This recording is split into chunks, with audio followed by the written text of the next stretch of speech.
नमस्कार, स्वागत है आपका किसान क्रांति के अंदर। आज हमारे साथ योग्य कहूँ, क्रांतिकारी कहूँ या एक ऐसे सरपंच कहूँ जिन्होंने अपने गांव को पहले नंबर पर लाने के लिए हर एक सफल प्रयास किया। आज हमारे साथ जोतड़ गांव से सरपंच श्री विनोद सारण जी हैं। स्वागत है सर आपका।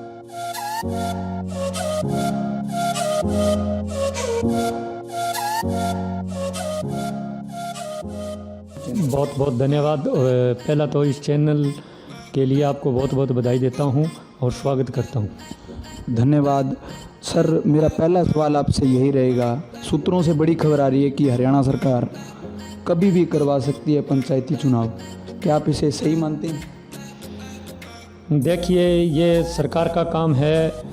वैसे कार्यकाल तो पूरा जनवरी और फरवरी में बनता है, लेकिन अगर सरकार चाहे तो ये कोरोना महामारी करके हो सकता है चुनाव आगे हों।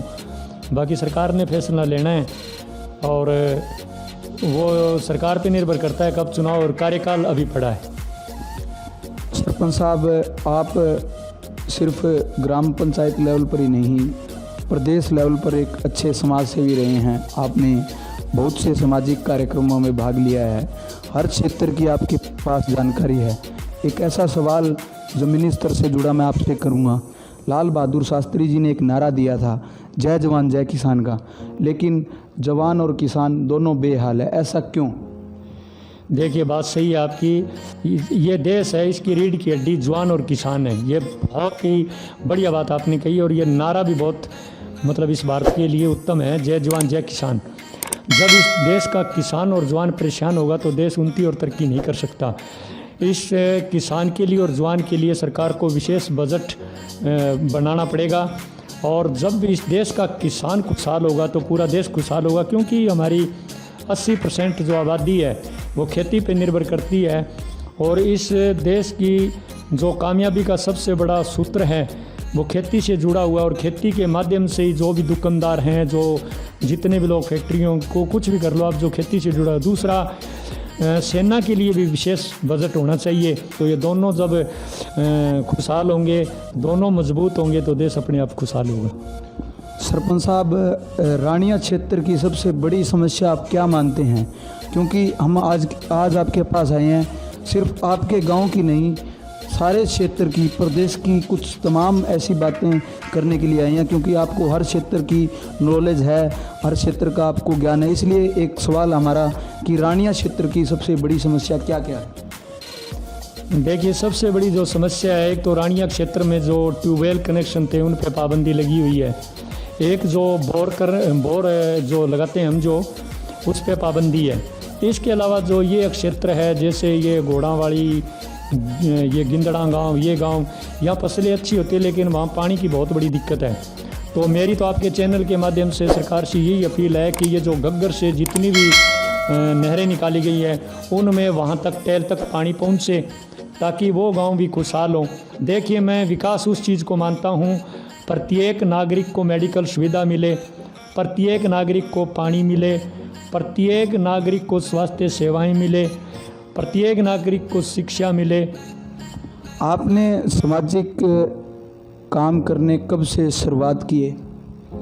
देखिए, वैसे तो मैं 1987 में जब 6ठी कक्षा में पढ़ता था तो मैंने एक देशभक्ति गीत गाया था उस समय।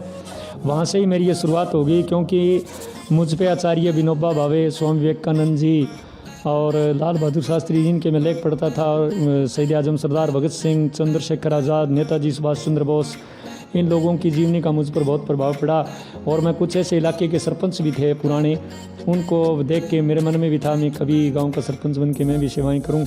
और तब से लेकर आज तक मैंने विभिन्न क्लबों के माध्यम से, सामाजिक संगठनों के माध्यम से, या गांव में जैसे सामाजिक आयोजन किसी भी तरह का, कथा का हो, गौशाला का हो, स्कूल में कोई फंक्शन हो, गणतंत्र दिवस हो, स्वतंत्रता दिवस हो, प्रत्येक कार्यक्रम में बढ़ चढ़ कर भाग लिया, और उसी के बदौलत आज मुझे मेरे गाँव ने इस सेवा का मौका दिया है। आपने अपने कार्यकाल के अंदर कितने काम ऐसे करवाए जो समस्याएं ऐसी थी काफ़ी लंबे टाइम से लोगों को आ रही थी? किन किन काम आपने किए? एक तो सबसे पहले तो जो हमारे गांव की सबसे बड़ी समस्या थी वो पानी निकासी की थी। जो बरसात का पानी इकट्ठा हो जाता था और जो स्कूल में आने जाने के लिए भी बच्चों को समस्या आती थी, वो हमने जिला परिषद के माध्यम से वो पाइपलाइन डलवाई, जो सारा बरसात का पानी हमारा घग्गर फल्डी नहर में जाता है। उसके अलावा स्कूल के अंदर भी हमने बहुत प्रयास किए हैं, वहाँ पे अच्छे पार्क, कमरों का निर्माण करवाया है, इंटरलॉक गलियाँ, और स्कूल के अंदर पंखे हैं, कूलर हैं, यहाँ नए बेंचेज हैं, मिड डे मील के भोजन के लिए नए बर्तन हैं, ताकि बच्चों को ऐसा लगे कि हम एक अच्छे स्कूल में पढ़ रहे हैं। देखिए, मैंने अपने कार्यकाल में बहुत ही अच्छे कार्य करवाने का पूरा प्रयास किया है। मैं प्रत्येक नागरिक के पास पहुंचने का मेरा पूरा कार्यक्रम रहा है। फिर भी कोई इक्का दुक्का, कोई ऐसी ढाणी या ऐसा घर जहां मैं नहीं पहुंच पा रहा या नहीं पहुंच पाया, लेकिन कार्य मैंने सभी के समान रूप से कार्य किया, जाति पाति से ऊपर उठकर, राजनीति से ऊपर उठकर।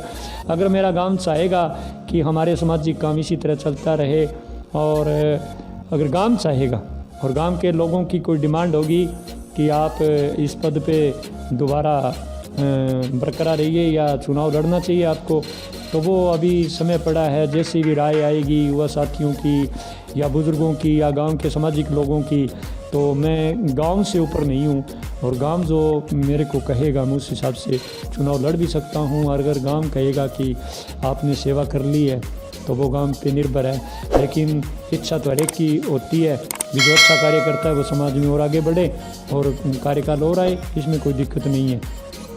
धन्यवाद। किसान क्रांति के साथ जुड़े रहिए। मेरे साथ कैमरामैन अमन वर्मा।